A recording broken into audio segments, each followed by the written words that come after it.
Evening all, welcome to Friday night is organ music night. We're back in, it's very loud isn't it? Hold on, let me shift that down a bit. We're back in Landau tonight of all places, where we haven't been for an awfully long time, and yeah, nice. That was a piece of music from the hymn book called, well it's called Look and Ask, or Seek and Search, if you like, or Seek and Ask, something like that. And tonight's program is very much that. It's a question and answer session. From time to time we do one of those where you can all go and ask whatever you want, and I have to answer it no matter what the question is. And for a little theme for tonight, I deliberately chose Monty Python and the Holy Grail and the wonderful Bridgekeeper, scene. What is your favorite color? All that kind of stuff. Cheers, everybody. What's happening here? The Nightbot is being very busy tonight for some bizarre reason. I'm not sure why. What's it doing? No spamming, please. Who's spamming? I can't imagine. Oh, I see.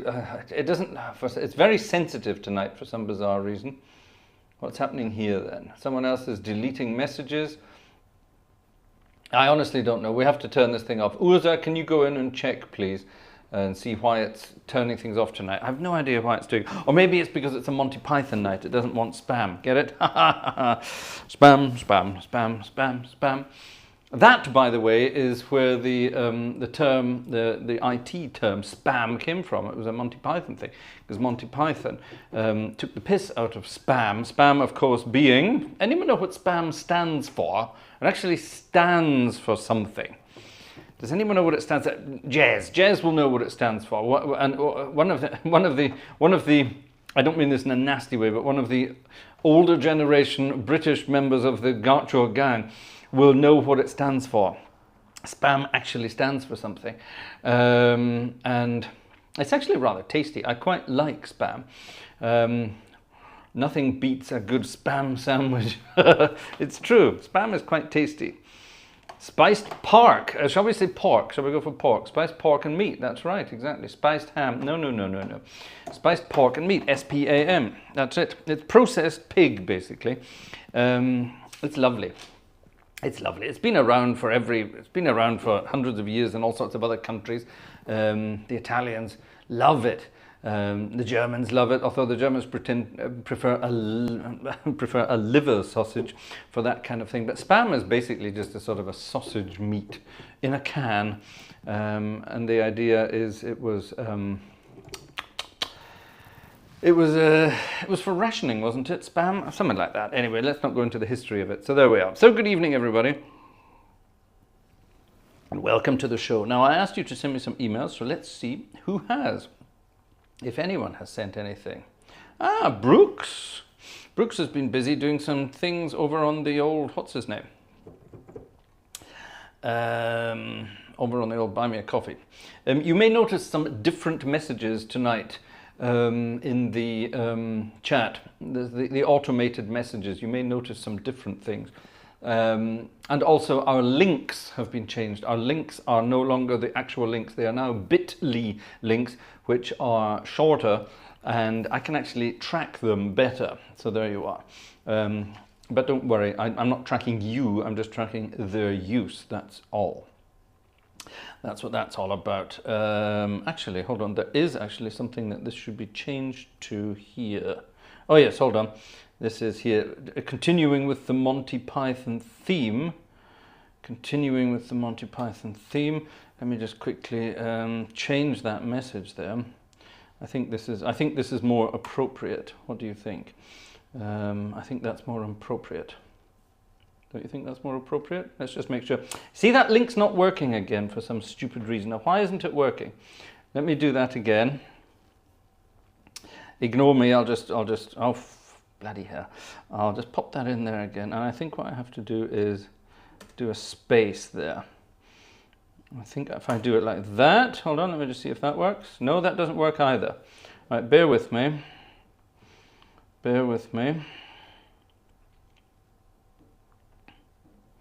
I don't like bitly things. You don't know where they're going to take you. Well, I set them up. So, you know, what a bizarre comment to make. I know where they're taking you because I did them. Because I put them together. I wonder, is it doing it because it's on a different line? Let me just quickly copy that and make sure it's going to do it properly. I'm busy saying this, that this is, you know, this is good for the future. And then for some reason it's not working. Is this going to work now? Yeah, that's it. There it is. It's working now. Right. So, right. Let me go and replace that message. There you are. Check that. Halt. A toll for the bridge of knowledge. There it is. Wonderful. Splendid, splendid. That's good. That's fun. That's cute. All right. There we are. Monty Python theme tonight. Right. We've had a couple of questions. Spam. Sending particularly annoying mails. SPAM. There you go. That's actually a myth that it stands for that, but never mind. I'll let you off. Question. Alexander. Oh, wow. Oh, we're on the wrong organ tonight for that. Well, I'll tell you what, let me quickly change the organ. We were going to be playing Landau tonight, but the toss-up was between Landau and this organ. So let's just quickly change to this one. And I'll be able to show you the exact difference. Let's have a look at another question first of all. Cam Platt. Hello, Cam. Brother Cam has asked a question. Back in the day, ... Back in the day. Yes, those were the days. Can you recall a concert or performance when everything was going absolutely fine and then, out of the blue, things got out of hand? That's a good question.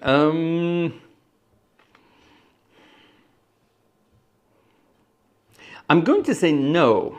I can't remember anything like that, but there is a rehearsal that I can tell you about where things went particularly awry. That's a good old word. Let's see, let me see. I'm trying to think of a concert where everything was going swimmingly and then something didn't. Actually, yes, it's quite a bizarre one. I was with my old jazz band, Rod Mason and his Hot Five. We were touring the UK. This was back in, it would have been about 2008 or 2009 or something like that. We were touring the UK and we played at a concert in, I'm going to say Hereford. It was somewhere over that way anyway. Concert in Hereford, and we were all staying, was it at Hereford? Yes, I think it was Hereford. We were all or was it Cambridge? It may have been Cambridge, hold on. It was either Hereford or Cambridge. They have nothing to do with each other geographically, but it was one or the other. And we weren't staying in a hotel, we were staying privately in some big house. And when we went back to that house after the concert, a few audience members were invited back for a drinky poo and all that kind of thing. And when we arrived back, we were aware of one of the audience members who'd made it back before us. He was lying on the floor and his wife was basically jumping up and down on his chest. And within a few minutes, the ambulance arrived with paramedics. And it turned out that he'd had a massive heart attack and died. And the last thing he said before he died was, "Thank God that didn't happen during the concert." So yeah, our music that night, we actually killed somebody with our music that night. I suppose that would class as something got out of hand. That wasn't a very pleasant night. I'm trying to think if anything musically went out of hand. Let's talk about that rehearsal. This is years ago as well. I was working in Edinburgh at the time. And I got a phone call. Can you be in Glasgow in about an hour's time? There's a band playing tonight in the Armadillo. There's a concert hall in Glasgow. It looks like an armadillo. And can you meet us in the Armadillo? Rehearsals have started, but don't worry. You can join us at any time. The piano player was ill or something. It was supposed to be the BBC Big Band accompanying a certain individual who was there, a very famous individual. And the piano player had, I don't know, got the lurgy or something and couldn't play. So could I sit in? So I jumped in the car, got through to Glasgow, parked, and went into the auditorium, going past all the posters of the person who was playing that night, ignoring them completely, not actually paying attention because I just wanted to get straight down to the stage to the rehearsals. Wandered onto the stage. Hello, everybody. Somebody from the BBC came running over and gave me all this music and said, right, sit down, play, play, play. And it dawned on me that the person that we were going to be accompanying was a very, very, very, very famous musician indeed. I'm not going to name names. The big band were doing the rehearsals first, and then this guy was going to come on stage, join us, and we were going to do his pieces with him. So the concert that evening, the big band, the BBC Scottish Big Band, would play one set or half a set ourselves, and then this guy would come on and join us, and we would be his accompanying band, as it were. And we rehearsed our stuff, and there was lots of Count Basie music in there and all that kind of stuff, 60s big band stuff, kind of stuff I loved. I didn't need the music for most of it.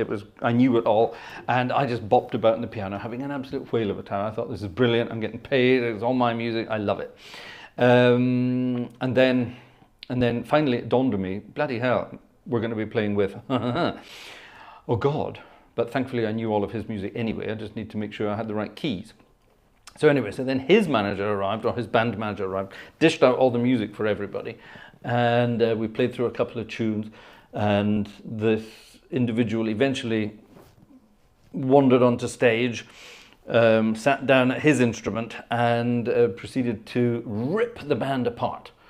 Rip the band apart, starting with the trumpet section, laid into them big time, laid into the trombones, that they weren't doing this, that they weren't doing this properly, their vibrato was all wrong, and they were doing this wrong and that wrong, and then laid into the saxophones. And he actually said, second alto saxophone, if you don't get in tune for the next number, you're out and you're being replaced. And we thought, bloody hell. And then he said he was going to get down to the rhythm group, you know, the bass and the guitar and the piano player. That was me then. And he sort of said, right, bass and drums, I don't need you. I've got my own bass and drums. And I thought, okay, he's sitting at a little electronic keyboard. He doesn't need me on the piano. So I'm thinking, right, okay, I'm going to be playing one set tonight and then I'm off. And he said, piano man, stay where you are. And that was the end of that. So I got to stay, but my God, he ripped the band apart. Now, after having done that, he did actually replace the second alto saxophonist. They had to get a replacement for him as well. And you've never heard a big band play so tight after that. It was absolute perfection, literal perfection. And wow. That was quite a night. And apparently I performed so well that I was invited to join that individual for some further tours, which was just frightening but good fun. So bad for some people, good for me. So there you are. But a concert of my own that started okay and then went all weird and wonderful. I've had concerts where the organ has stopped working. I've had concerts where piano strings have broken. I've had concerts where the electricity has gone out and the piano and the drums and the acoustic instruments were the only things left going, but we had no lights. Nothing musically ever went really sort of weird. Nothing musically ever went weird, but yeah, it was kind of good fun. Okay, there we are. Now, the organ I've got on here now, thank you, Cam, for your question, by the way, thank you very much. All good fun. Now, Alexander Wunderlich asked a question. He asked it in German, so let me read it in German and then I'll translate it for you. Hallo Fraser, wir lieben alle Tuba und Schamade. Erklärst du uns bitte den Unterschied dazwischen? Tuba ist ja auch häufig horizontal. I've never heard of a horizontal tuba. Okay, his question was, we all love tubas and shamades. What's the difference? Can you tell us the difference? And tuba can often be found as a horizontal stop as well. That's not necessarily true. I can't actually think of a horizontal tuba. I can't think of one. So anyway, here we are. What's the difference? This is a shamade.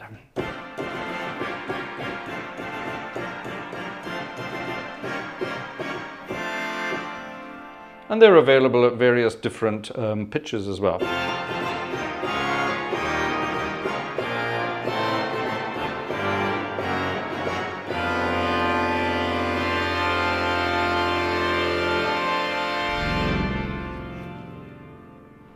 So, And as the other example is this is a tuba.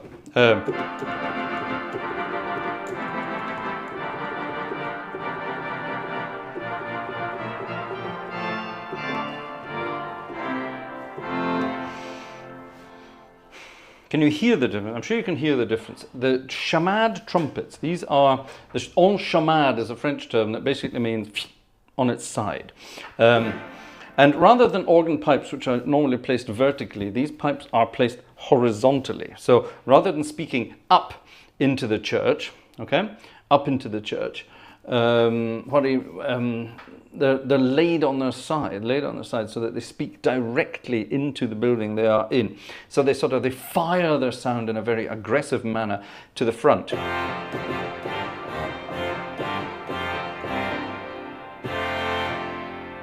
Now, I am, of course, playing a digital instrument, a digital sample of an instrument. The instrument in question is a huge church in Luxembourg, and it has tubas and chamades. Now, these chamades are placed on top of the organ, and they fire into a very large space. Now, if you're listening on headphones or really good speakers, you should be able to hear the reflection of those sounds. They're hitting the back wall of the church, or in this case the front wall of the church, and bouncing back.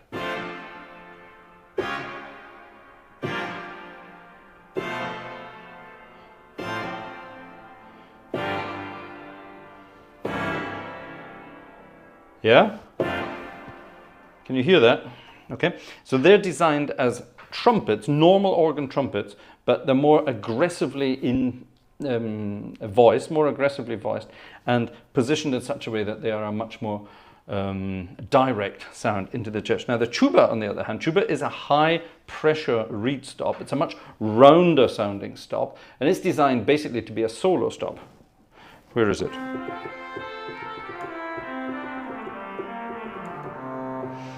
Now, that's almost like yeah, and this.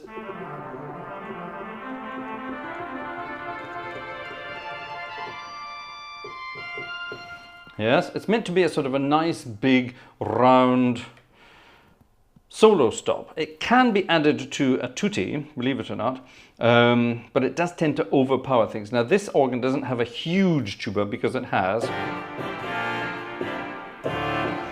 the chamades at 16, 8, and 4, and 5 1/3.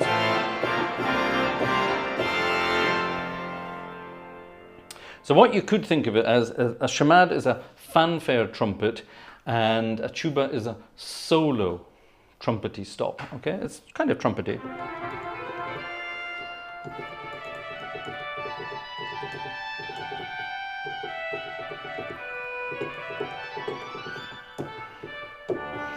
And over the years, many composers have written trumpet tunes.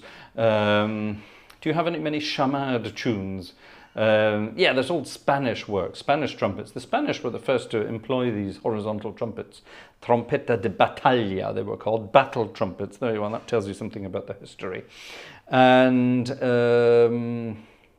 they were designed, yeah, it's just a difference in history, I suppose, isn't it? What do I prefer? Nobody's asked me that, but what do I prefer? It depends on the organ. I do like an organ to have have a big solo trumpet stop. Excuse me. Very dry throat today. Whether that's a tuba stop or a chamade stop, it depends. You will find more chamade style stops on French romantic organs, and you will find more tubas on English romantic organs. Depends what you want. There you are. I hope that answered your question. Yellowbird. Oh, it's a request rather than a question. I see. Well, we'll think about that. That would have been good for... didn't I play that on Sunday night, actually? Or last Friday? I can't remember now. Right, is that it for the questions there? If you're going to ask questions, if you would mind at least putting my name in the chat, so at Fraser Gartshore, or send it to the email address, please, because if it's in the chat just without anything else, then I'm probably never going to find it. I'll go and have a look. For example, Robert Varner, does Fraser prefer tracker action or electromechanical organs? Neither nor, or either or, whichever way you want to think about it. I don't mind. I like the directness of a tracker action organ if it is beautifully balanced. I like the convenience of an electromechanical organ if the delay between the keys and the pipes is not too much. Sometimes, of course, you play in venues where the console, this bit of the organ, is miles away from the actual pipes, and then, of course, you're dealing with physics, a simple delay in sound. Sound moves slower than electricity does, and there will be a delay. But your brain gets round it with time. So there you are. There you are. So it depends is the answer to that one. It's not a very good question. Not a very good answer to your question, Robert. Sorry about that. So yes, thank you very much. There we are. Right.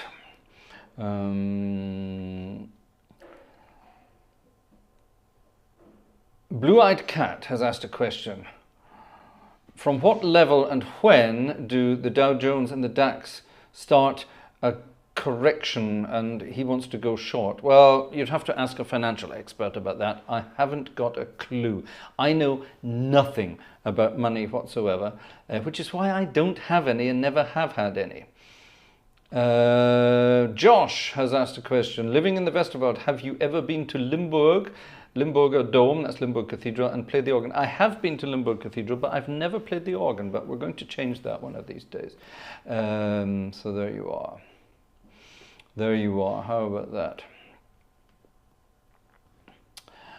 Actually, yes, you were talking about horizontal things there. Horizontal tubas in Hereford. Really? Were they not just the pipes go and then they're mitered forwards at the end? So the pipes actually are vertical and then they're sort of capped to speak out into the church. You find most tubas will have that. They'll have a little sort of 90-degree cap on them so that the sound comes out front, but they're not generally horizontal. Bro play, the ones in Gackenbach where they are in a right angle. Yeah, they come up and then out. There you are, that's right. John Drake, what are the names of the manuals on the organ and what are they on a two-manual organ? Again, the answer is it depends. It really depends. Most manuals will have something called a grate or a Hauptwerk or a Grand Org or whatever it is in other different languages. Hoofdwerk, I think, in Dutch. Most will have that. If there's a second manual, it could be a choir manual, it could be a swell manual, it could even be a solo manual. And it depends. There's no standard. There are standards in parts of the UK and parts of America where you will have, if it's a three-manual organ, it will be choir, grate, swell. If there's a fourth manual, it could be solo.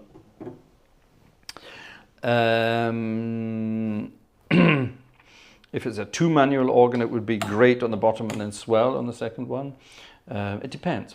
This organ, for example, that we're playing here in Dudelange, this is the Hauptwerk, the bottom manual.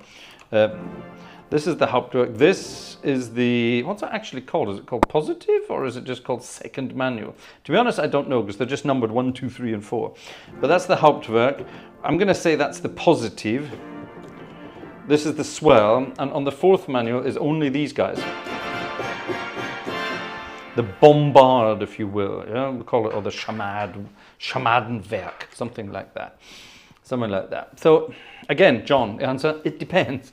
Simple as that. John, were you able to find my request? Yes, thank you. Fraser, Joe, are you comfortable? Yes, thank you. Caleb, why do reed stops always seem to get out of tune while the fluent flute pipes seem to be fired? Ha ha ha ha! Well, that's a very, very good question. In a real organ, as temperatures rise, ambient temperature, we'll have a piece of music after this, by the way. As temperatures rise and fall due to conditions, weather conditions, you can call it climate change if you want, changes in weather. It's all the same thing. what actually happens is that the flue stops and the flute stops, they're the ones that go up and down with the temperature. The reed stops tend to stay exactly the same. It's true. But because everything else has moved, the reed stops are now suddenly out of tune with the rest of the organ.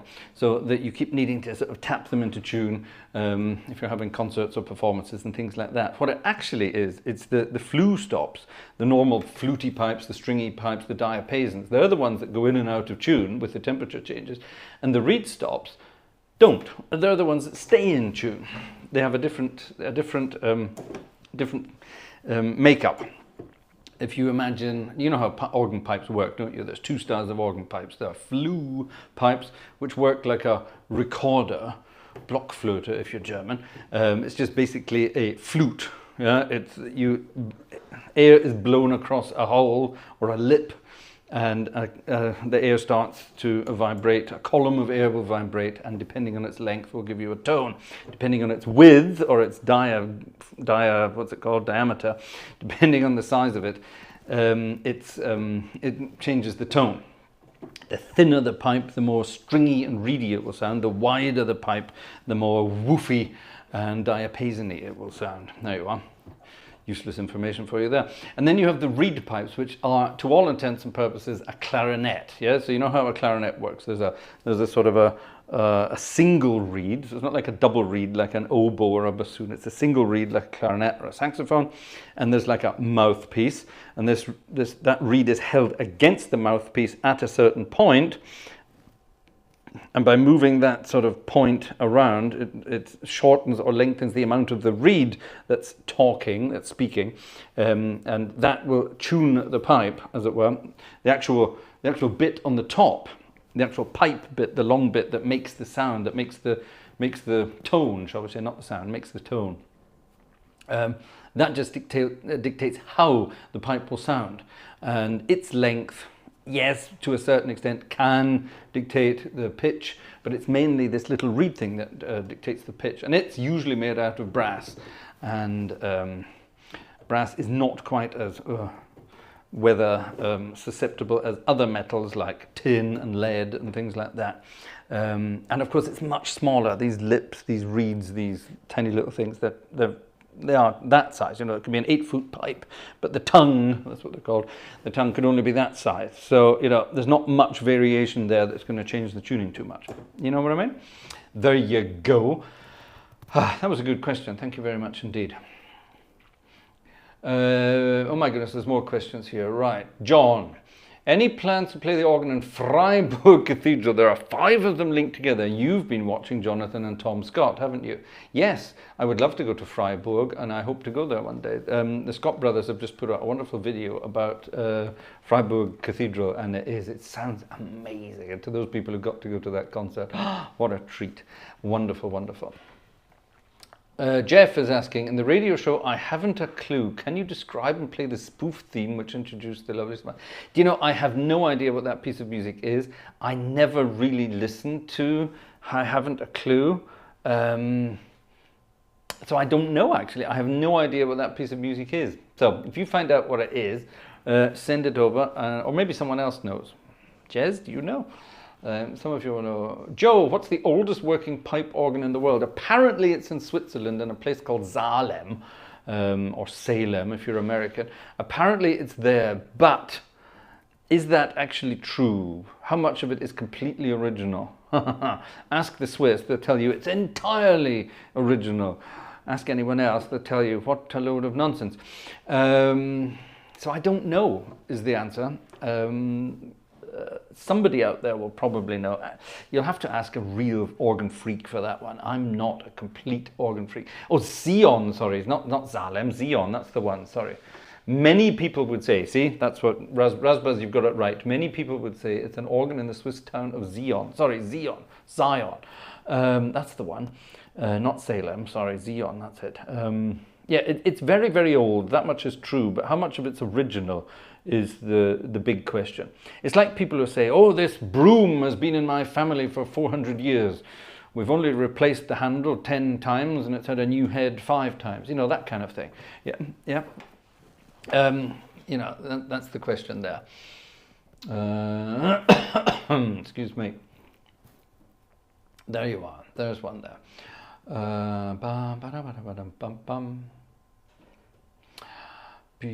Ken, when do you expect to visit San Filipo's in Barrington, Illinois, and Carmelags in Franklin, Wisconsin?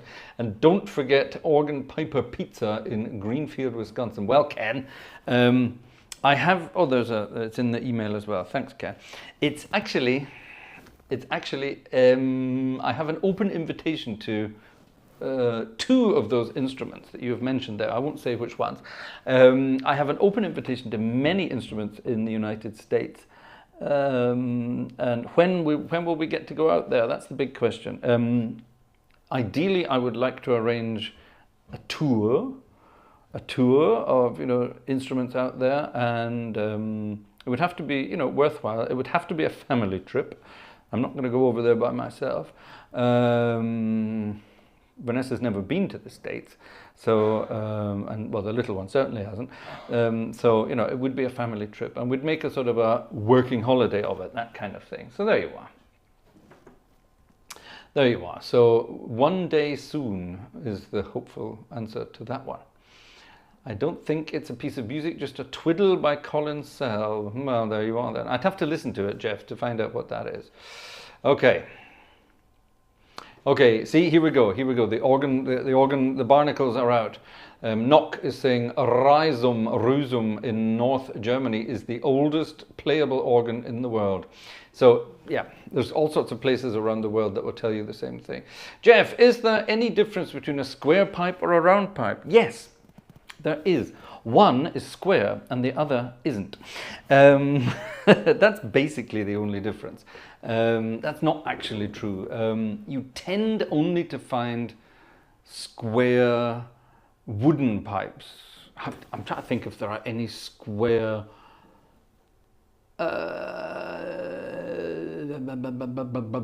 No, there can't be any square metal pipes. I've never come across a square metal pipe. There might be somewhere in some organ somewhere. It's just quite simple that wooden pipes are square. It's very difficult to make a round wooden pipe, or at least very expensive. But hammering 4 bits of wood together to make a square pipe is much easier. The column of air inside, is there any difference to the sound? Yes and no. Wooden pipes sound like wooden pipes, I'll give you that, but metal pipes can be made to sound like wooden pipes. The organ builder Frobenius, ever heard of Frobenius organs? They only use metal pipes, but they can voice them in such a way that the flutes can sound like wooden pipes. Okay, so there you are. So yeah, I think that should hopefully answer that. Georg Hörter, another very ancient organ, is situated in Kietrich near Wiesbaden. See, there you are. You see, it's going to be in Europe somewhere. Simple as that. It definitely isn't going to be in America. So there you have it. There you have it. Let's play a piece of music, and then we'll go on with the question. You go and ask your questions. Ask your questions there. Vivian has just said something about capped pipe work. We'll come on to that in a minute. Remind me of that again, Vivian, when I stop playing. Shall we have another hymn? Let's have another hymn. Let's have this one, actually. We haven't had this for a while. What organ are we on now? We're on Dudelange. Okay, which is nice. Dudelange needs to go foo whack on there.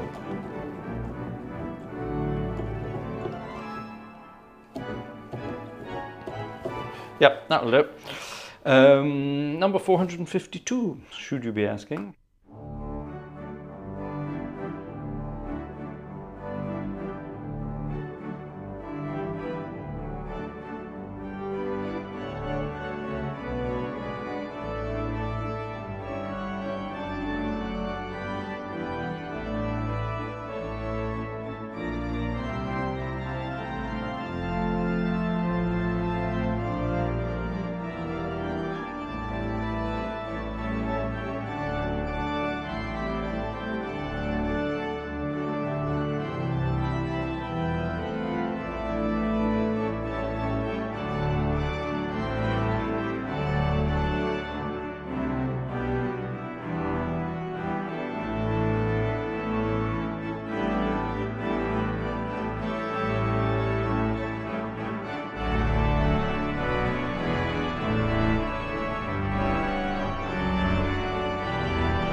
I forgot the cha-cha-cha, didn't I? Haha. Right, now Vivian had a question there. Hello Vivian. Vivian had a question, something to do with stopped pipes, wasn't it? Capped pipework, as you called it. Yes, stopped pipes. All right, physics lesson. Here we go. Here's a bottle. There's still something in it, but if I blow across this bottle, it makes a sound. Now, that's quite a low sound for what appears to be rather a short bottle, yes? You would imagine, you'd imagine it would be a higher sound because it's only a little thing. This could be like a 2-foot pipe, part of a 2-foot rank. But that's definitely a lower sound than a 2-foot pipe. Well, this bottle is basically a stopped pipe. And by blowing across the top of it, the sound is generating in there, it's doubling up on itself, shall we say. It's a very, very basic way of explaining it. That's not actually what's happening, but it's a very basic way of saying it, okay? So the sound can't get out there. Imagine this was an organ pipe and I was blowing there and the sound was coming out there. The sound doesn't actually come out, but you know what I mean. The sound is free to come out there, so there's nothing there. But because it's stopped, the sound bounces back and it doubles its wavelength, okay? So a stopped pipe will sound an octave lower than its actual length. So a pipe that is 4 foot long and stopped will sound like an 8-foot pipe. Does that make sense? Does that make sense? Now, what do stopped things sound like? Let's have a look. Here we go. Here's a stopped pipe.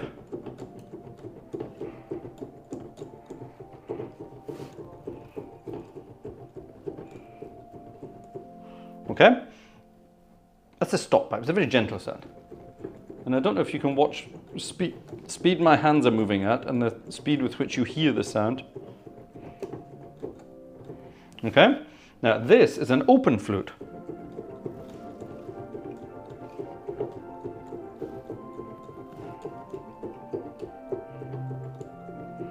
Okay? How does that?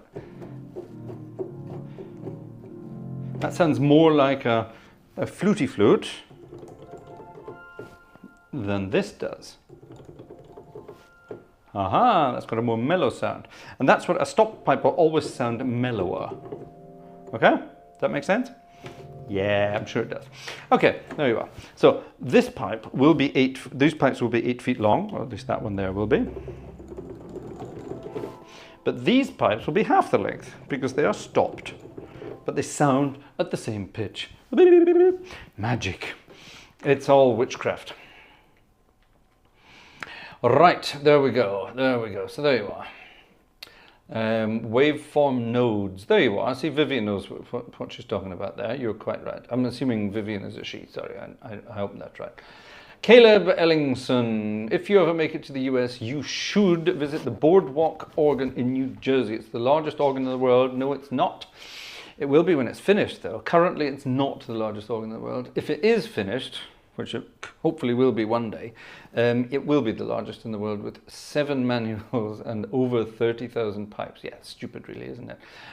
But yeah, one day it will be finished, and actually that's another place I have an open invitation, which is rather exciting. Right, oh my goodness, I'm missing out on all these questions here. Nock, his question, it's in German. Meine Frage, könnte man quergedacht sagen, dass der Barker-Hebel, die Barker-Maschine, sowas wie die Servolenkung eine pneumatische Orgel ist? That's exactly what it is. Okay, his question is, could you say that the Barker machine, a Barker machine was something invented by someone called Barker, nothing to do with dogs. The Barker machine you find them in French romantic organs, you find them in some English organs, you don't very often find them in traditional American organs. But it's basically a pneumatic machine that takes the weight out of playing all these mechanical parts of an organ. So when you have a tracker action organ, a mechanical action organ, the link between the key and the pipe up there is all mechanical, little rods and little wooden slats and cantilever systems and things like that. So when you physically touch that, it physically moves stuff and physically pulls the valve underneath the pipe all at the same time, yeah? And if it's beautifully balanced, that's a very direct connection and Bob's your uncle. But if you couple all your manuals together, it becomes very, very, very, very heavy. So this guy Barker came up with an idea of a pneumatic machine that would take care of all that for you. If you ever play a Cavaille call organ, a real Cavaille call organ, it's click, click, click, click, clack, clack, clack, clack, click, click, click, click, click. They sound very loud, the action. And that's not because of the mechanical stuff. It's the Barker machine doing all the heavy lifting for you, basically. So Knox's question was, is this the same? Is that the same as the power steering on a car? And the simple answer is yes, it's exactly the same as the power steering in the car. So there you are. There you are. Nice one. Okay. Bro play. What's the biggest organ in your region? Southern Germany. I'm not in southern Germany. I'm in the southern half of Germany, that much is true, but I'm in the sort of the northernmost bit of the southern half of Germany. So if you split Germany across the middle lengthy ways, am I? Yeah, I'm south of that. I'm south of that, definitely south of that, but I'm much further west. I'm about an hour away from Luxembourg. I'm about an hour and a half away from France. You know, that kind of thing. Quite far west. What's the biggest organ around here? Good question. I can't answer that actually, because organs keep getting bigger. it's probably Marienstadt Abbey at the moment, because it's now 3 organs in one, or maybe 4 depending on how you count. It's about 120, 530 stops. I think that makes it bigger than Kevelaar. But Kevelaar is definitely the largest organ around this part of Germany. It's north of here. It's about an hour and a half, 2 hours north of here. Is it already? No, it's definitely not northern Germany. It's over on the Dutch border. It's further north than here. Biggest organ in southern Germany, is it Munich Cathedral or is it Freiburg Cathedral? Passau Cathedral doesn't count at the moment because it's out being rebuilt, so it doesn't count. I don't know. Good question. I'm sure somebody out there will know that. Right. There we go. That was that question. Bodensee-Hahn, Fraser, is in the west of Germany. Yes, thank you for that. You're quite right. Indeed I am. Have I ever played the Midmer-Losch pipe organ in Atlantic City? Not yet. Last time I was in the States, it was in a disgraceful condition and definitely wouldn't have been playable. Sorry. Right, let's keep going. Probably Kevelaar, says Don Prince. There you are, you see. Right.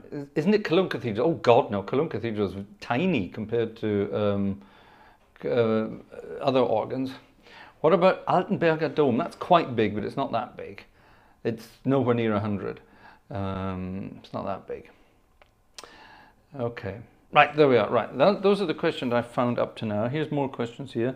Bridget, what is an... Oh God, Bridget has sent 9 questions. Well, I'm expecting 9 tickets then for that, Bridget. What's an organ bladder? I can tell you what an organist's bladder is, but that's a biological question. The congregation that I attend has said that there is a problem with the organ's bladder. So currently there are only pianists, guitarists and drummers. I suspect that's an excuse.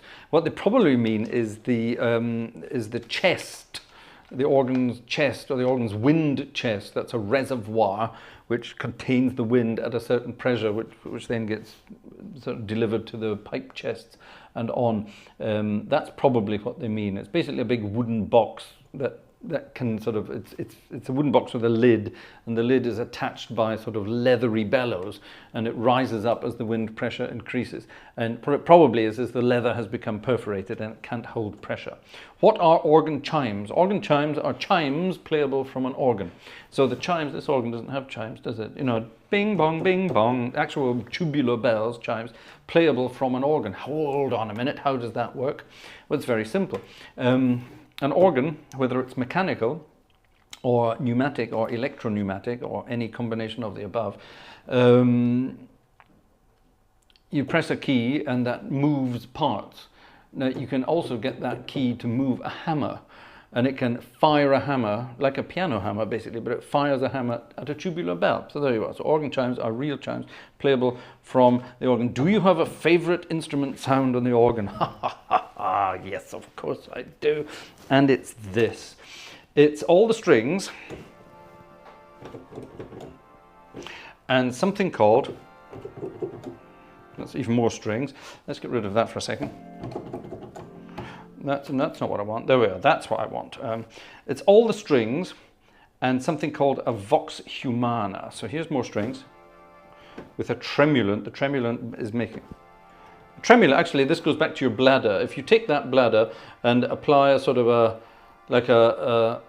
hiatus to it, you can have a hiatus in your bladder, can't you? It creates one of those things. Anyway, so all the strings at all the different octaves,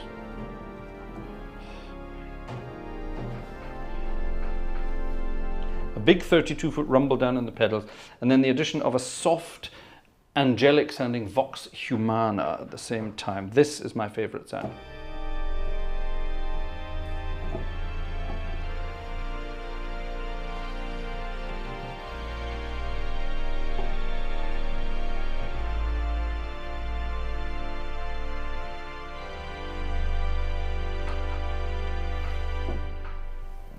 That's my favourite sound in the organ. Now, if you bottle that up, let's get rid of that flute.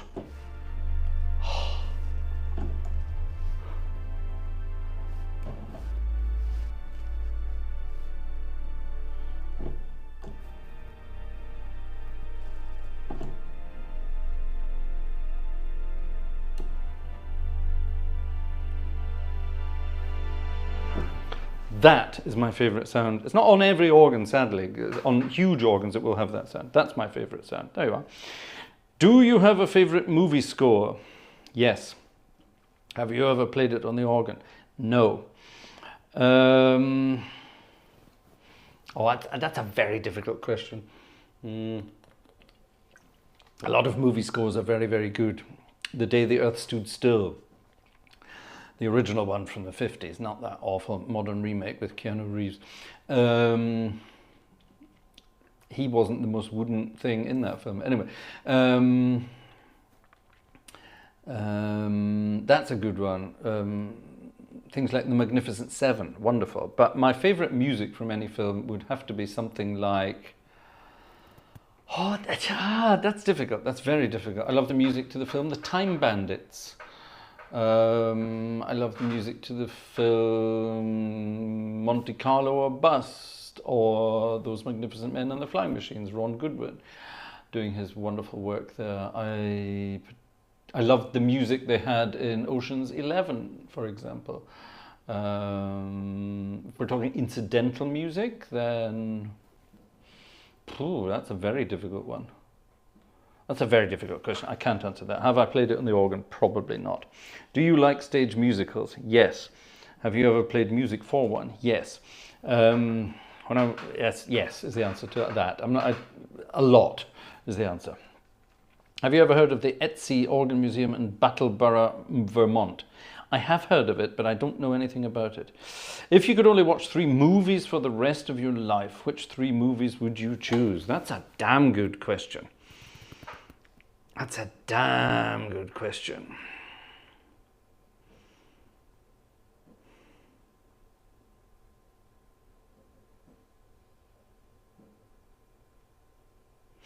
That's a really good question. 3 movies for the rest of my life.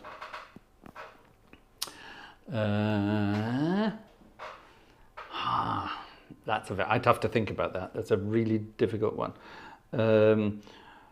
What are your top 5 circular foods? Jam tarts, ginger nut biscuits, pizza, obviously, my own homemade famous pizza, which has just wonderful toppings on it. I'm not going to tell you what they are because you'll all go and steal it, but it's mine. It's my invention. It was actually on a restaurant menu for a while. I got my own pizza on a restaurant menu. That's how famous I used to be.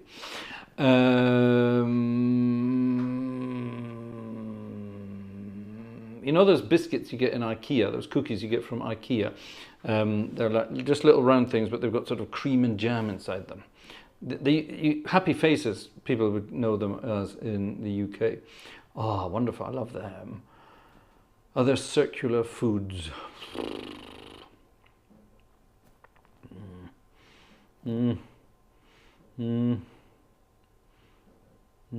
I'll think of something, but those would be my top four, I suppose. What's my favourite hat? I do not wear hats. I cannot wear a hat. My head is not shaped for a hat at all. My sister, on the other hand, you could put a shoebox on her head and it would suit her. Same with my daughter, funnily enough. You can put anything on her head, it'll suit her perfectly. But me, I just can't wear anything hat-shaped at all. I have tried over the years. I had uniforms at various points throughout my life, and I always looked like a complete Charlie in every single one of them as soon as the hat was applied. I was actually exempt from wearing a hat for a while in one of my uniformed positions because it looked so ridiculous balanced on my head. So there you are. So no hats for me. I had meatballs in IKEA today. Congratulations, Jeff. I didn't. Nobody has asked me what's my favourite hymn, which I think is rather interesting. I'm not going to play my favourite hymn. I'm going to play my 8th favourite hymn.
I love that.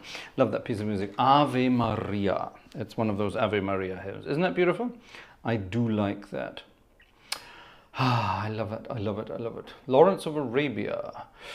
Can you play Louise Vierne? Louise Vierne, is that Louis Vierne's sister or mother or auntie? Why am I drinking from the bottle when I have a perfectly good glass there? That's the kind of ruffian I am. I suppose that's just the ruffian I am. Yeah. Louis Vierne. Yes, I can play music by Louis Vierne. I don't tend to play a lot of it here because it needs practicing, and I am incredibly lazy when it comes to practicing these days. It's not true. Well, yes, I am basically lazy, but it's just finding the time to sit down and physically practice is very, very difficult at the moment. For the simple reason, I want to see my little girl grow up. Nothing against my parents, but when I was growing up, my grandmother took care of us for a lot of the time because my parents were both full-time working individuals, and they had their lives as well, and that's absolutely fine and absolutely wonderful. That's not a complaint at all. But I only had my daughter when I was 50, and I don't want to miss a moment of it. I didn't want to miss her first word. I didn't want to miss her first step. I didn't want to miss her first turd. All of that kind of stuff. I didn't want to miss any of it. Yeah. So so I'm spending as much time as I physically can bringing up my lovely little daughter, as is Vanessa, and just time to sit down and practice. It's basically when she goes to bed. That's Vanessa and I turn into little sort of night elves. It's the minute she gets to bed and falls asleep, Vanessa and I are scurrying about the place doing all our stuff that we need to do. We tend not to go to bed before 2:30 in the morning at the moment, because we do everything we have to do at night time. We're very, very, very bizarre vampires at the moment. There you are. There you are. So yes, I do play music by Louis Vierne. I will definitely play it. I actually used to be able to play, this is a long time ago, but I used to, a very, very long time ago when I was a young organist, I used to be able to play this kind of stuff. Wrong keyboard.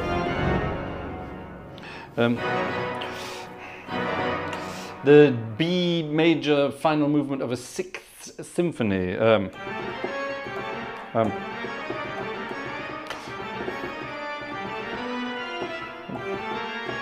That's it. Get the fingering right, diddle da.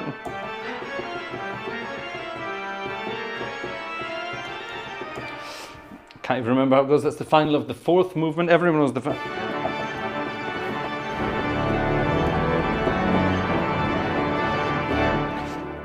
Everyone knows the final of the 1st movement.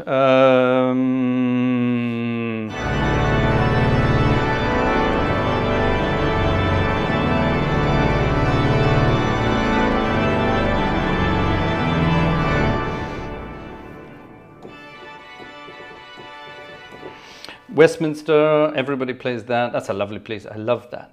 That's not difficult to play.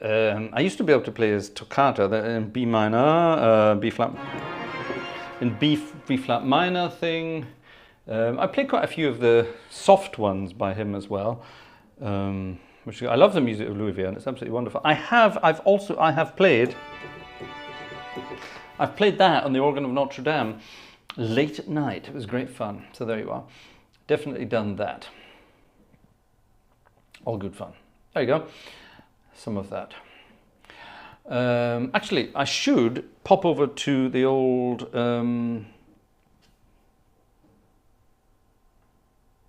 no access to wish list, says Jeffrey Ford. Is that not working, that link? Oh, for heaven's sake. Is it in the chat? There's the ticket link. Let me just double check.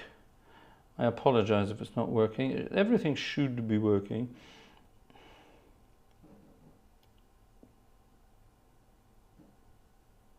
Let me just go and check for you, Jeff. It was all working earlier, but maybe it's because it's been copied in here. Hold on. Can someone pop up the wish list here so I can... How do we do that again? We do that, don't we? Oh, if I could bloody well spell, it would work. Oh, for heaven's sake. Where is that it? Is that it? Is that how it works? Yeah, there you go. Right. Click. Oh, for God's sake. Stop chatting, people. I need to click on that. Yeah, that's working. That's working. Working for me. Working for me. Yeah, I'll talk to you about the wish list in a moment because there's some interesting things on there. Tickets this evening, ladies and gentlemen. 4 tickets this evening. Well, there's been more questions than... Oh, Andrew's here. Oh, that's good. We can do Andrew's questions because Andrew had some fun questions. Right, who's been buying a ticket this evening so far? Let's have a look. Jerry! Jerry's back. Jerry was visiting Japan, which was very exciting. Jerry's back. Lovely. Welcome back, Jerry. Back from adventures, he says. Alexander, thank you very much to Alexander. 5 tickets, I take it back. Lucian, thank you to Lucian. Andrew, we'll get to your questions in a moment, Andrew, thank you. And Stefan, thank you very much. Right, what's been happening over on the... Something's been happening on the wish list, but I can't find it. Stripe is not working. Is it not working? Good heavens, nothing's working tonight. Hold on a minute.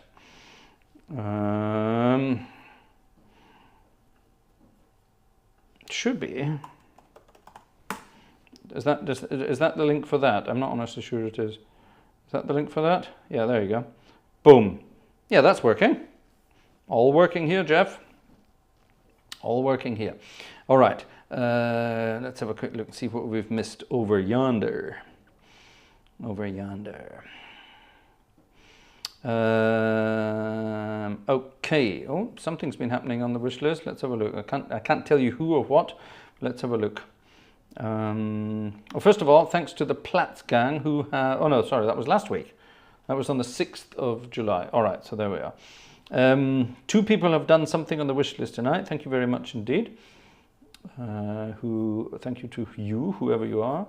Joe Humans, thank you for your ticket that just arrived. Thank you very much indeed. Yeah.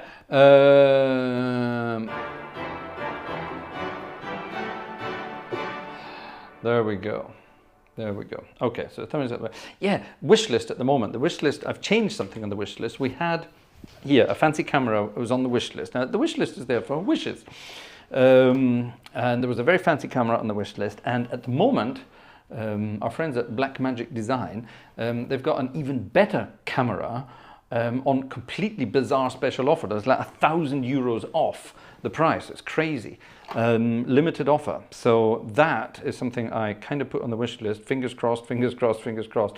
I've got lenses for that camera, so I wouldn't even have to need to go and buy new lenses for it. That would be amazing. So there you are. So that's something. And also lighting. I've changed the lighting that was on there. I had new lights on the wish list, but I'd been doing a lot of digging around and asking other people.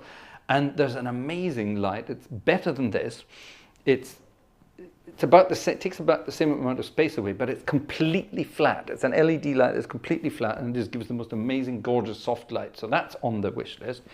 And there's another sort of smaller light, something about that size, another LED thing about that size, which is on the wish list as well, which is apparently even better than the one I had on the wish list 2 weeks ago, which is brilliant. So this one's even better apparently. So there you are. So should you be interested in helping me out with tangible assets, that's where to go for that. Thank you very much in advance. Yeah, that's delicious. Thank you very much, whoever you are, for helping out there. I can't see who it is, but I think I can see. Oh, there's Jeff with his stripe. Thank you, Jeff. I think it's the little light. Looks like the little light has been dealt with on the old wish list there. For some reason, I can't ever see who it is until it's been processed. Does that make sense? So there you are. I don't know what that's all about. I've no idea. Anyway, back to the show and back to your questions. Do we have any more questions? Keep coming up with your questions. You can ask anything you want, anything at all. It can be, you know, like Bridget asking, what's my favorite hat? If I could wear a hat, what would it be? I don't know. If I could wear a hat, I'd probably like it to be something like, what was that thing Quentin Crisp used to wear, or Terry Pratchett? It's one of those big floppy hats. That kind of thing. Lucian asked one earlier. Lucian, what was your question? I didn't even spot that. Lucian was my name in it. Lucian, ask me your question again, and I'll come back and get it. In the meantime, let's Wurlitzer things up. By the way, no one asked this, but the first organ I ever played was a Compton theatre organ.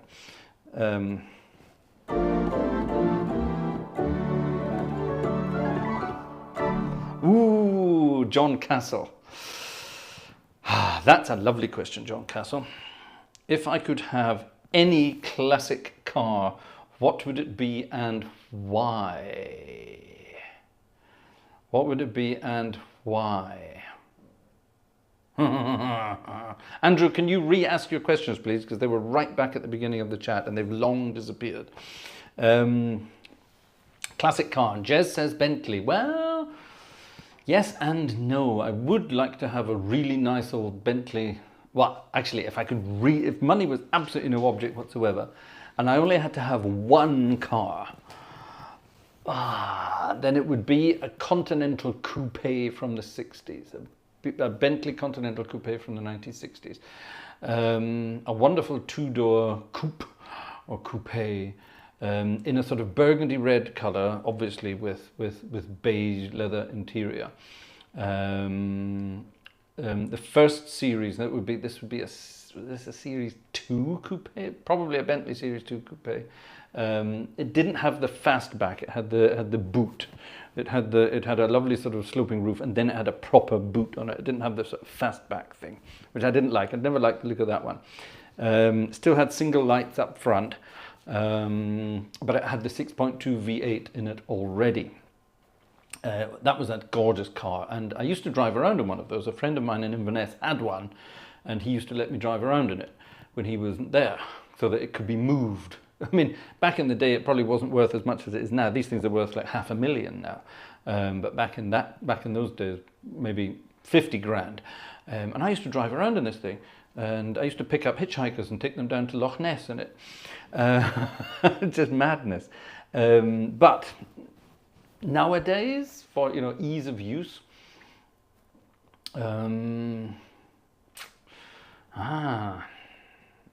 if I could only have one, that's a very difficult question. If I could have any number of cars, then the list is too long, John. But I tend to like big coupes, things like Jensen Interceptors. I used to have Jensen Interceptors as well. This was back in the 90s when I had allegedly money, but I spent it all on cars and things I didn't necessarily need. Jensen Interceptors, an E-Type Jag. Oh, that would be good, wouldn't it? But the 4.2, please. Don't go for the really early ones. The brakes were made of bottle tops. Don't go for the V12. It was awful. But the 4.2 is the one to go for. Manual box, of course, in an E-Type. And get uprated brakes on it. Yeah. That kind of thing. That kind of thing. A Trabant? Oh God, no. No. If you're going to have a classic car, the minimum number of cylinders would be. Oh, sorry. If you're going to have a classic car, the minimum number. What's that? Oh, that's that. Sorry. The minimum number of cylinders would be 6. Ideally 8 for a decent classic car. Knock. Are you a smoker? No, I'm not. Am I a drinker? Not anymore. All right, let's have a look. Andrew was asking questions. So, Andrew's first question, can we have a piano, organ and duet again? Your interaction with yourself was... Yes, we can definitely do one of those again. That was good fun. A long time ago, I did a double take. I was playing theatre organ sample set and digital piano all at the same time. And there were 2 of me on screen. It was good fun. Absolutely good fun. Absolutely good fun. Now, what was it? You had more questions. If you did, I did test drive an EV. Yes, it was a Kia something or other. I'm a petrol head, but leasing an EV would make getting out and about very economical. No, it wouldn't. No, it wouldn't. Don't fall for this electric car myth that it's going to be cheaper to run. It's not. They're not at all cheaper to run. When I'm out and about, hundreds of miles away from home, and that is not good for an electric car because it means you have to charge up away from home, and that's more expensive than filling your cars with diesel or petrol. Because prices for electricity out and about are stupid with these electric cars these days. And also, at the end of the day, if you leased one, well, what would you do after your lease runs out? You would replace it or give it back. What happens to it then? Does it get recycled? What happens to the battery? It doesn't get recycled, does it? It gets... Yeah, I have a problem with the infrastructure of electric cars. I don't think we're anywhere near ready for all the electric cars they're forcing on us. Electricity is too expensive unless you're charging at home. And what happens to them, they depreciate like nobody's business, and they're just not worth it. Yes, as a business user, I could lease one and you know, set it off against tax and things like that. But I really don't make much money at all, and since I'm a married man with a child, then you know, my tax-free allowance in Germany is pretty high, and I end up not paying very much tax at all because I just don't earn any money. 1, 2, 3, 4, 5, 6, 7 tickets this evening, for example. Yeah, this, you know, taxman isn't going to like that very much because there's nothing. He's not going to get any of it. But yeah, the whole electric car thing is weird. No, the best car to have is an old economical diesel. It's as simple as that. There's nothing wrong with diesel. Don't believe the politics behind it. Diesel is a very, very clean fuel. No, it's not. Oh, there's particles and all that. Oh, shut up. It's all political nonsense. When I was getting my car tested recently, I went for its MOT test, and I was asking the guy doing the test. He did an emissions test. He has to. He did an emissions test, and he said, you know, it's really funny. Older diesels are cleaner than newer diesels. It's just, you know, newer diesels with all their stupid software and all the things, you know, that because of the Volkswagen scandal, older diesels are cleaner and better for the environment. The air they pump out their exhaust at the back is normally cleaner than the stuff they take in the front, which is kind of weird. So there you are. So there you are. So that's my view on that. But gasoline-powered cars contribute to climate change. Oh, and battery-powered ones don't? Battery-powered ones, by the time it actually... by the time your battery-powered car lands in your country, the components that were used to make that car have been around the world several times. Carbon footprint, huge. Takes years to build it. It was Saab. No, it wasn't Saab. Who was it? What's the other Swedish one? Volvo. Volvo recently, well, it's not that recently, it's about a year ago now probably, they actually did a report on their own cars, their own Volvo electric cars, saying that to write off the carbon footprint of the Volvo electric car would take something like 5 years longer than writing off the carbon footprint of its diesel and gas-powered cars. Ah, there you are. Does that make sense? Does that make sense? What's the most economical car in the world? You know, I honestly don't know. I mean, my economical car is an old Skoda Kodiaq with a 2-litre diesel engine, 150 horsepower, huge, fits the family absolutely perfectly with all the crap you could ever want. There's more room in it than an S-Class Mercedes, believe it or not. It's cheap as chips to run, it's cheap as chips to maintain, very cheap to insure, very cheap to tax, because it's got a modern diesel engine with that stupid software, and so on and so on and so on. Yeah, and you know, it's 6 years old now. I leased it when it was new, and then at the end of the lease, I financed it. I got it out of the lease and financed it. And I'll probably continue to pay for it until it's like 9 years old. And yeah, it's great. It's very economical and very easy to use. It's a very nice SUV, says Cam. It is. It's really good. There you are. Andrew Prince. Right. Batteries do get recycled. Don't believe it. They tell you they are, but no, they're not. They're not. Ask the real people. Right. You had more questions than that, Andrew. You had much more questions than that. What was your other question?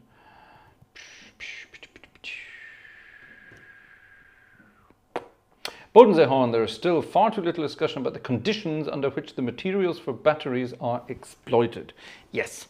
Back in Victorian times, they worked out that sending children up chimneys was a wonderful thing because they could fit up chimneys and they could go up and clean them. And then they worked out that children were dying, so they stopped doing that.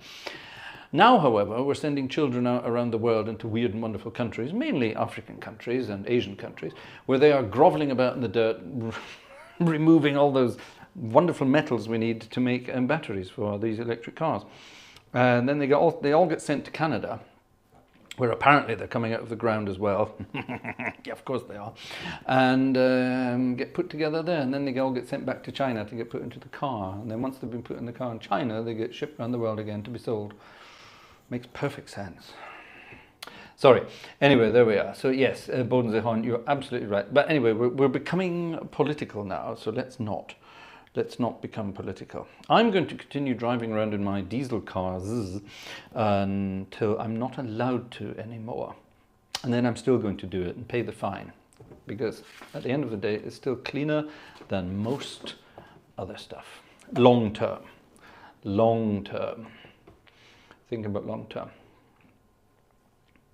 Then again, what is the long term? I live in a part of the world where radioactive, well, not radioactive, but ever so slightly higher levels of radioactivity can be found in all the stone and all the stuff they pull out of the earth here. We are in a basalt part of the world. Basalt is slightly radioactive. What is it? Potassium 40, is that right? Potassium 40. Radon, all that kind of stuff. I mean, not high levels, but higher than other places, things like that. So, yeah, you know, nature's going to get you. Don't worry about it. Don't believe the politicians. Just enjoy life and get on with it. Drive whatever you want. If I could afford it, I would probably buy a brand new Range Rover diesel, if I could afford it. Because it's just the best car ever made. Range Rovers have always been the best cars ever made. And if you can get the diesel ones, they're just brilliant. There you go. We're going to play a fun tune here, talking about the 90s when I was driving around in fancy cars. Actually, one of my favorite anecdotes of my life is in the 90s. Like I said, I had a Jensen Interceptor, which was just incredibly silly, and it has 7.2 litre, what's that, 440 cubic inch or something crazy like that, V8 engine, Chrysler engine, and miles per gallon, well, it was gallons per mile basically, if you want to do it that way around. It was stupidly uneconomical. It really was incredibly uneconomical, and I sold it to get a more economical car, and I bought a friend's Jaguar V12, and that was an economical car for me. It was a Series 3 XJ, black with red leather interior. Beautiful car, ex-Brian Suter of Stagecoach Company. Beautiful car, and it was considerably more economical than the Jensen Interceptor. There you go. Does that make sense? Lucian's question has just gone off his screen again. Sorry, Lucian. I saw a short video about an organ somewhere in central Germany where one day a year they play a 128-foot registration. Yeah, it's a joke. It's not real at all in any way. No, there's no such thing as a 128-foot registration. Quite simply because it's inaudible. It wouldn't make sense. 32 foot. Let's talk organ pipes again here. It's quite difficult in a theatre organ now, isn't it? But hold on, we can do this. Let's talk pipes again. La di da di da. Where's me bloody diapasons? There they are. All right, here's a. Oh, actually, let's do that. There's a diapason, 8 foot, an 8-foot pipe, which means that C in front of your tummy, middle C, corresponds to middle C on a piano, all right? So it's that pipe, so it's called an 8-foot stop because that pipe there, the lowest pipe, is 8 feet long, okay? Now, how many hertz? Here we go, this is one for Razbaz. Razbaz, Razbaz, don't go to bed, don't go to bed, no, don't go to bed. Razbaz, how many hertz is a bottom C of an 8-foot? Now, a 16-foot stop, why is it not going? There we are. A 16-foot stop will be an octave lower than that, so obviously half the number of hertz. And then a 32-foot stop, again, half the number of hertz again. So basically, a 32-foot stop, a bottom C of a 32-foot stop, is about, as Joe says there, about 12 hertz. It's isn't it not 16? But anyway, let's say 12 hertz, just for fun, all right? So a 64-foot stop, which does exist. There are some 64-foot stops out there. Some of them are resultant. We'll explain that in a moment. That would be half of that. That would be 6 hertz. Now 6 hertz you can actually do with your hand. That's 6.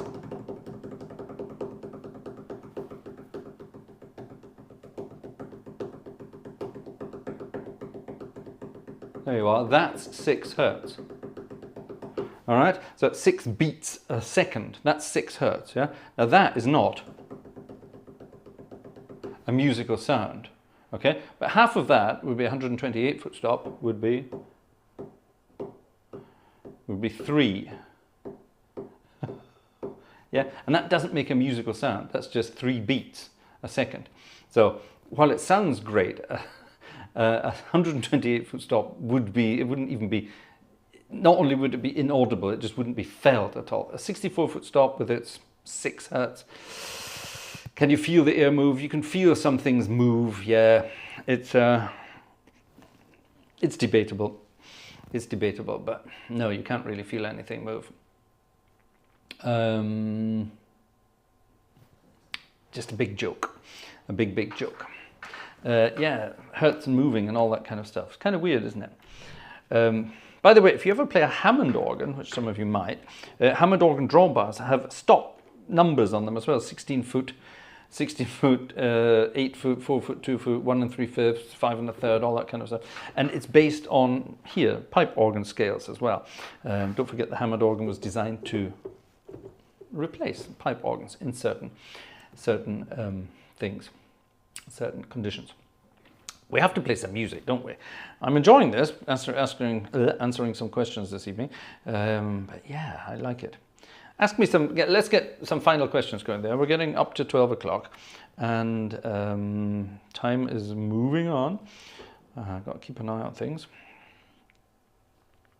Let me just go and double check I'm not missing out on anything there. Right, nothing there. Oh, a final ticket has arrived. Jan, the usual last minute ticket. Thank you, Jan. Okay, anyone else want to buy a ticket this evening? 4, 5, 6, 7, 8. 8 of you have bought a ticket this evening, ladies and gentlemen. Doesn't it say there, Halt, a toll for the bridge of knowledge. Buy your virtual ticket. Ask a question to avoid the, what did I write there? The gorge of eternal peril. Support the quest for answers and organ music. The 3 movies.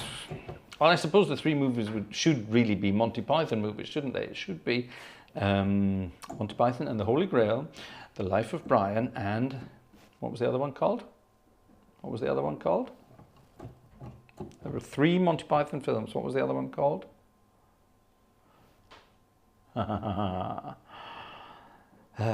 Jez, when are you going to get a set of drums? Never is the answer to that. Although my daughter does like banging on things, she has a toy drum. Well, it's not even a toy drum, it's a proper drum, but a kid's drum. And she loves banging about on that. The Meaning of Life. Thank you very much, Tim. That's the one. Meaning of Life was a very funny book. The Meaning of Life. There you are. I thought you wanted to. I want lots of things, Jez, but yeah. Common sense prevails most of the time. I was going to play this tune long ago and far away.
was a bit cheesy at the end there, wasn't it? But yes, that's the one.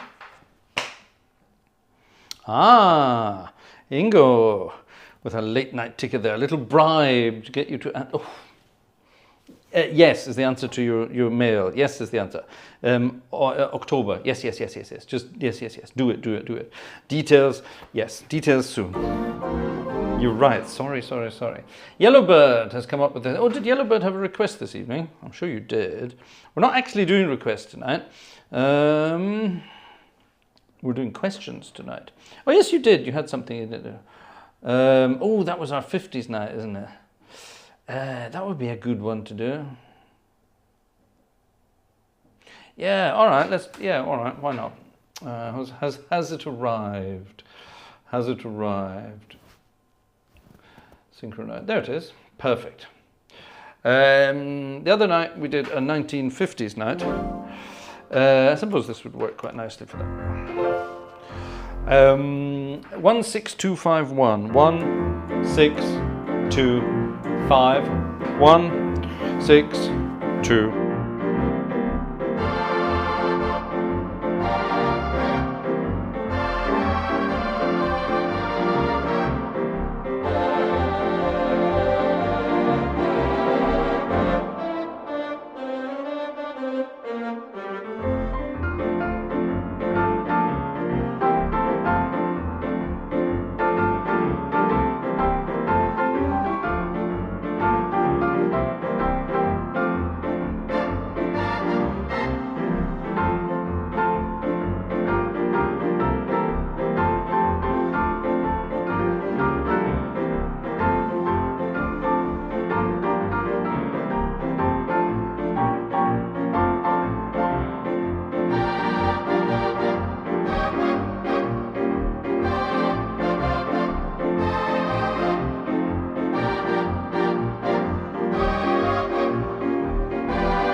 Good question. Why do fools fall in love? 'Tis a good question. The answer is, who knows? Who knows? Ooh. Right. There we are. No, there is a request there. John, I know you've been waiting for your request for a long time. It's not going to fit tonight's program, so we'll do it on Sunday, all right? I've marked it. So we'll definitely do it on Sunday night. That's good. John has been requesting a hymn for the past God knows how many weeks, and we've been trying to find it, and we finally have found it. So we're going to do it on Sunday. We're going to do it on Sunday night. Righty-ho. Let's continue. We're talking about funny films. Yes, oh, here, favourite films. Right, we're going back to, I was going to go back to my favourite films. Blazing Saddles. Blazing Saddles. I can't live without Blazing Saddles. It's just one of those films that everything is just so perfect. They'd never be able to make Blazing Saddles in this day and age, which is a terrible shame. Oh, what happened there? My thing died. My thing died. That's good. Thank you for dying on me. Oh, it's overheated, that's why. Why is this overheated? No reason for it to overheat. Come on. Back. Didn't do mine from last week either, says Tim. I don't recall receiving any tip. We don't do all requests, by the way, ladies and gentlemen. I try to get as many requests in as I possibly can, but it's impossible to get every request in there. And obviously, if someone scratches my pan with silver, then obviously, yes, I will try to make sure we play that. Simple as that. But we try to get as many requests in as possible, whatever. Andrew Prince, has the Marienstadt organ expansion completed? Yes, it has, and I still haven't been to try it out, but it is on my to-do list. I promised I would go and do it, and I will be going to do it, so there you are. It will be happening. It will be happening. There you are. Bridget, and they aren't giving excuses about the organ. Hurricanes Laura and Delta hit Lake Charles in 2020, and that's what ruined the church's organ. Oh gosh, that's not good. Yeah, that's going to do it.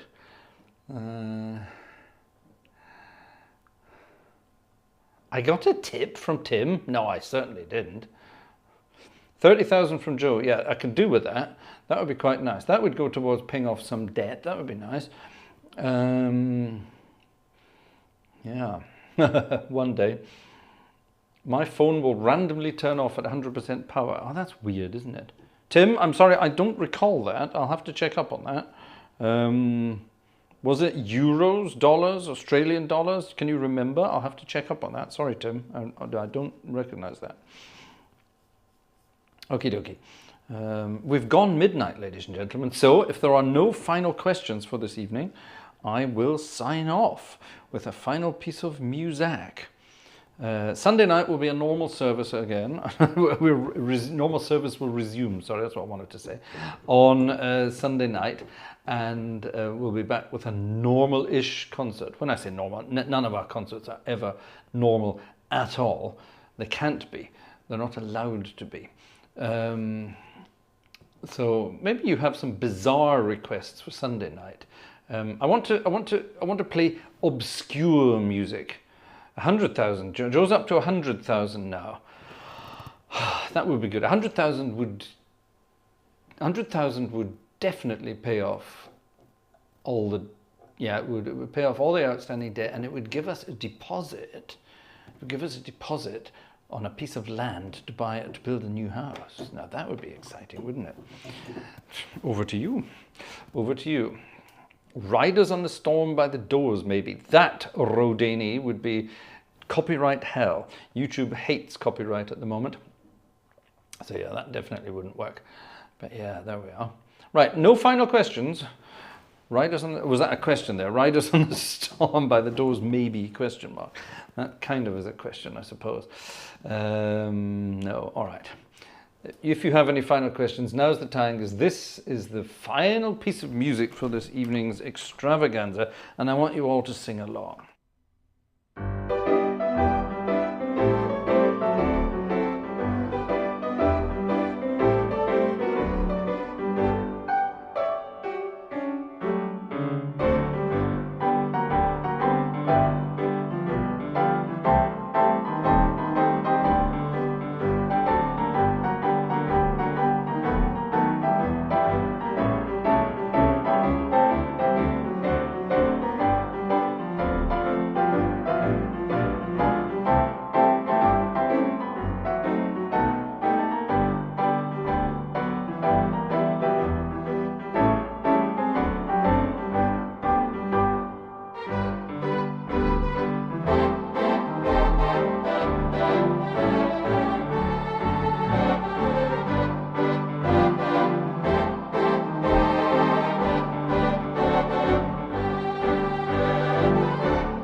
Haha, show me the way to go home. Final question from Ursa Meyer.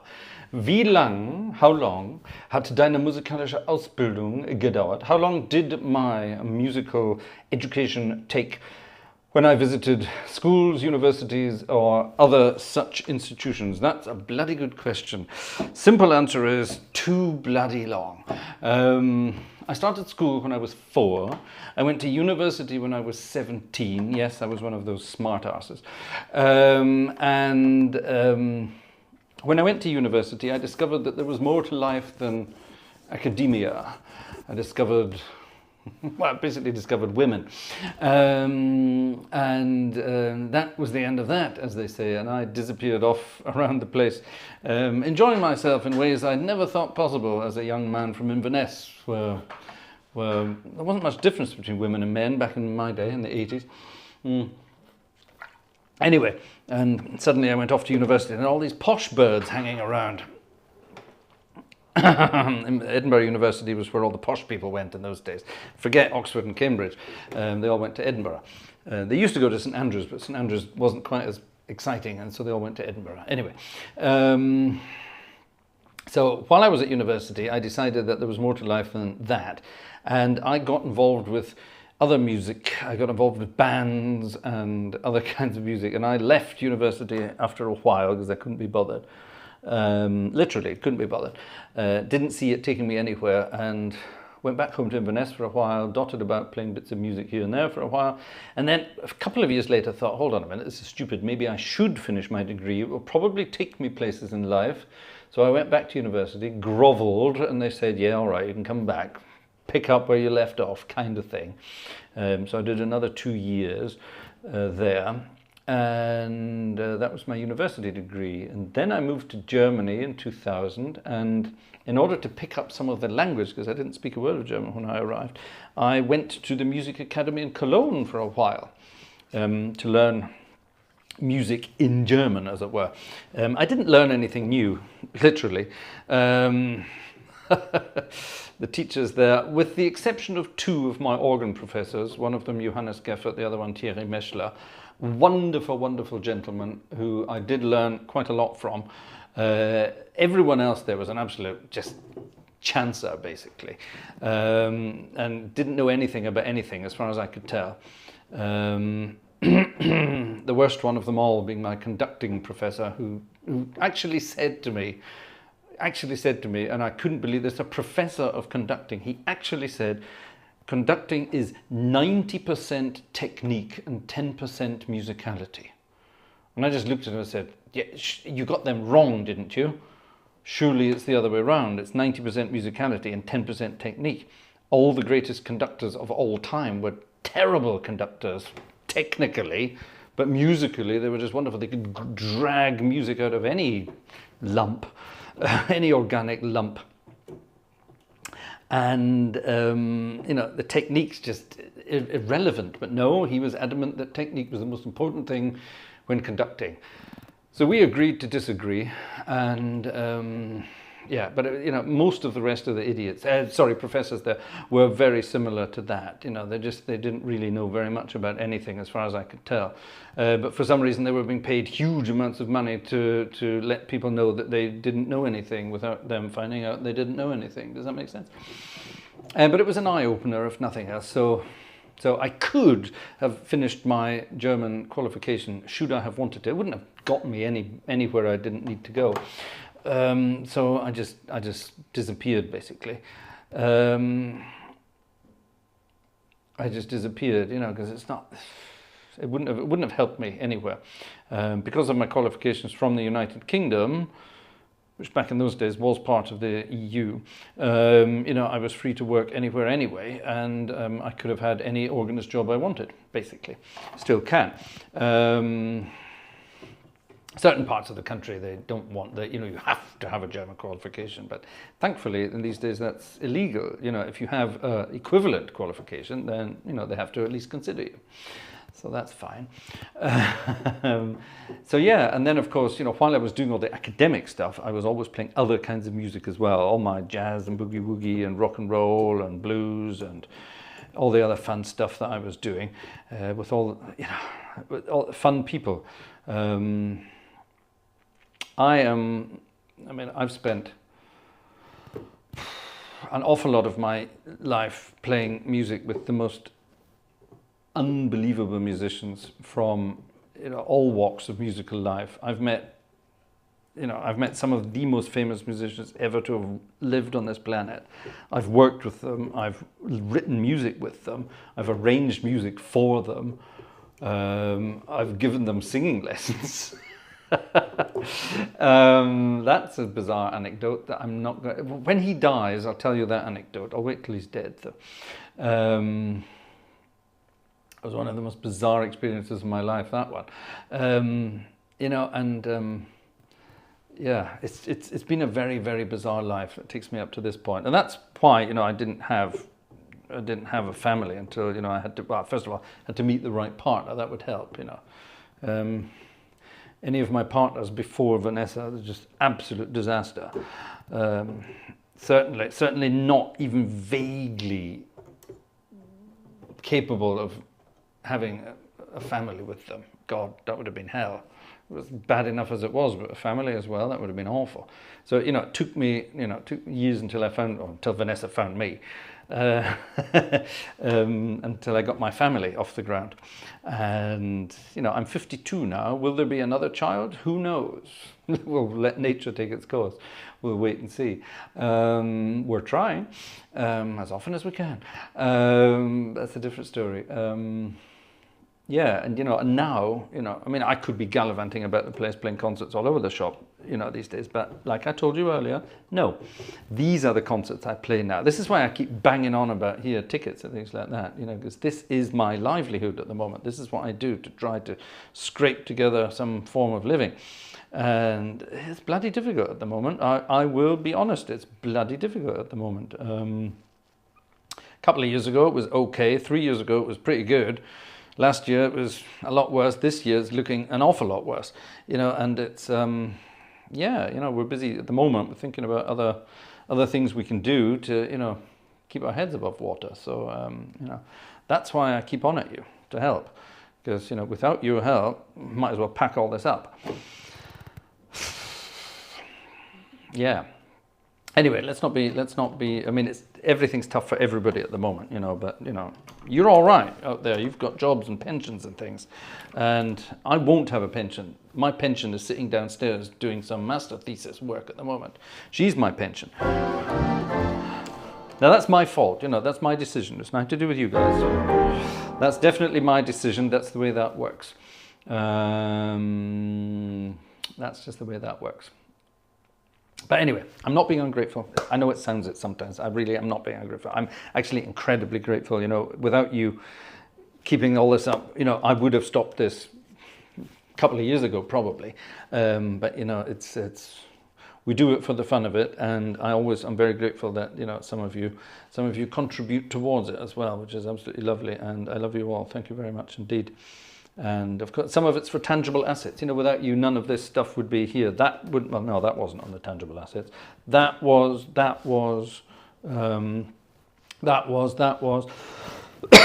Excuse me, little camera down there was. Air conditioning unit there was. Stand, cupboard even.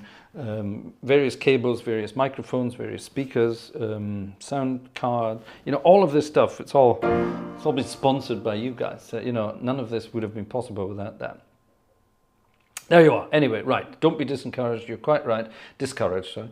Don't be discouraged. I won't, Robert, you're quite right. I'm complaining about nothing. I should be I should be happy. I am happy. I'm always happy. I am. Sorry, but you got me going there with all that sort of stuff there. What shall we finish off with tonight?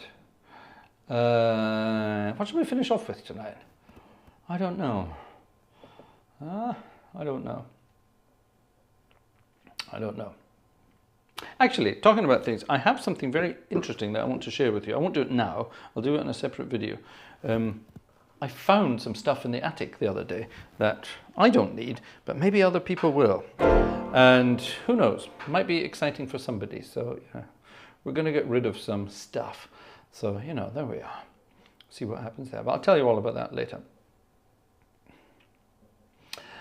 What shall we have? Let's have this one. All right, final piece of music for tonight. God, it was depressing at the end there, wasn't it? Sorry about that. Let's finish with a happy piece of music. And I was talking about my ex-partner nonsense there, and you know, the fact that Vanessa came to rescue me and everything just went upwards from that moment on. On Sunday night, by the way, I'm going to show you some really old photos on Sunday night. Do join in on Sunday. I'll show you some old photos, and you can see how miserably unhappy I was back in those days. We're talking 25 years ago. And you can just see in my face how miserable I was. And this is a song I used to perform with my band. And I used to add some words to it. The song is called, it's from 1918, very old one. It's called Somebody Stole My Gal. Now, British people will know this, Bill Cotton and all that, but you'll remember all this. But somebody stole my gal, and then I always used to say, I wish somebody would, which was wishful thinking back in those days. And then thankfully, one day it happened, and she was gone forever, at least out of my life. I saw her again a few months ago when we visited Bonn, and I got cold shivers. That's how evil that person was. Somebody stole my gal. See you Sunday, folks.